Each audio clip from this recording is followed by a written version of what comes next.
came from the street of Bago City in Negros Occidental.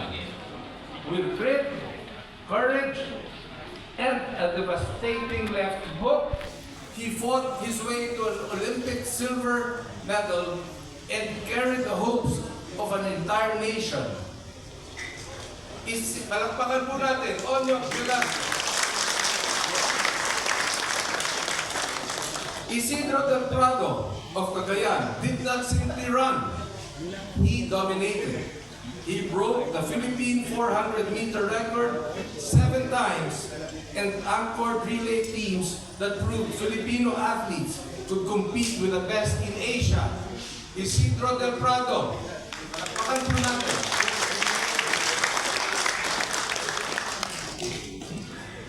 Adeline Dumapong of Tiangan, Ifugao overcame adversity to become a trailblazer in para-powerlifting, winning the Philippines' first ever Paralympic medal and opening doors for generations of athletes. Palakpakan po natin si Adeline. Adeline. Cecil Mamie traced his love for tennis to family visits in Alaminos, Laguna. He went on to excel in the NCAA in the United States, reached world number 72 in ATP rankings, and won 6 gold medals for the Philippines. Cecil, mabuhay ka! Bea Lucero Luilier captured the nation's imagination as a child prodigy. She excelled not only in one sport, but in 2. First winning SEA Games gymnastics medals before representing the Philippines in Taekwondo and earning an Olympic bronze medal. Bea, congratulations. And then, there's the late Eduardo Eddie Pacheco. One of the rarest, let me say that again, one of the rarest athletic talents our nation has ever produced. He was named Mr. Football in the 1950s, transitioning to basketball and helping lead the Philippines to Asian Games glory, basketball and football. Eddie Pacheco.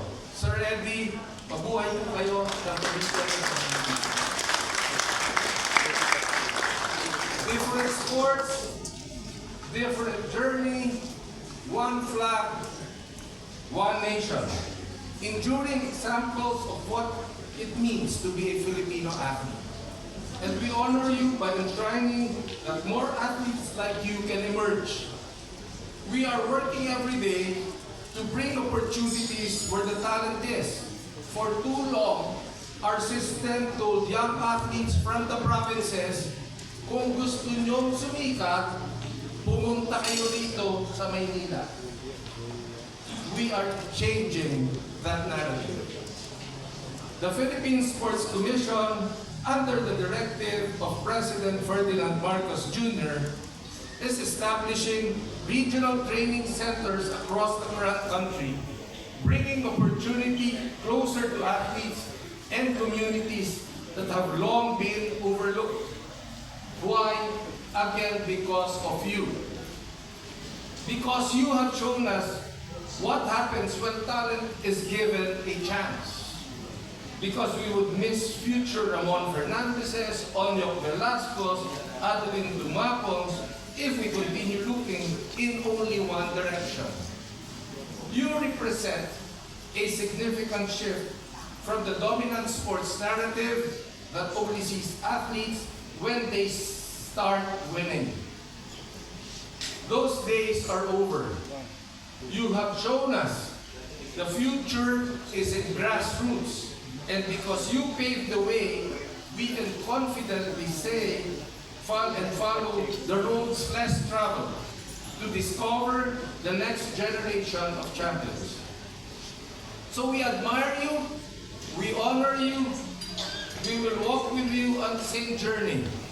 The journey of making impossible possible, of lifting others up, of bringing smiles to the faces of the youth and the Filipino people. Today, the PS's mission, in partnership with the Philippine Olympic Committee, wala lang po si Kong Bambol rito, he is abroad, he's traveling, but we have our executives from DOC here. We are transforming Philippine sports without losing its soul, preserving our history, honoring our champions, and carrying forward the spirit of being Filipinos.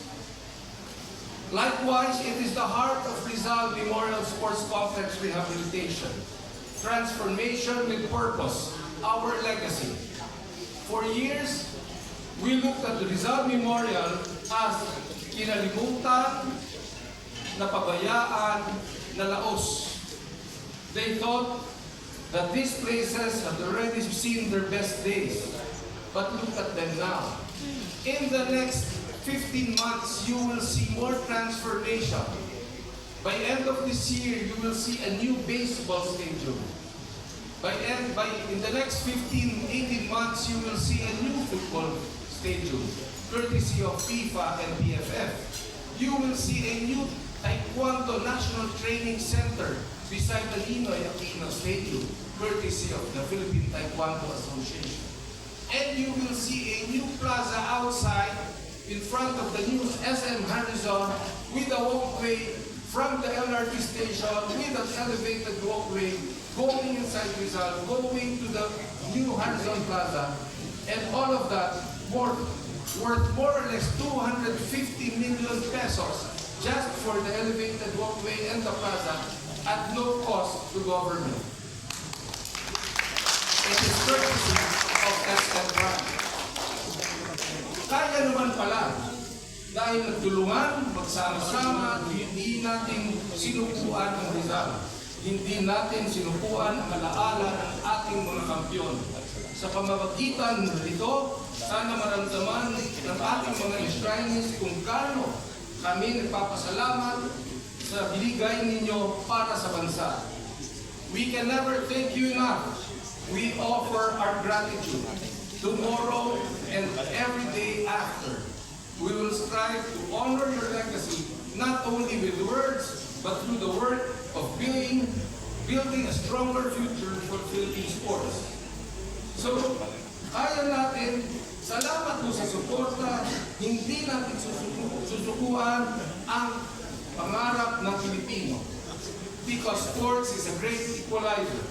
It bridges differences in age, class, language, culture, religion, and circumstance. It reminds us that greatness can come from anywhere. In the same spirit, we seek to do more than create beautiful spaces. We want to continue the work of transforming hearts and minds.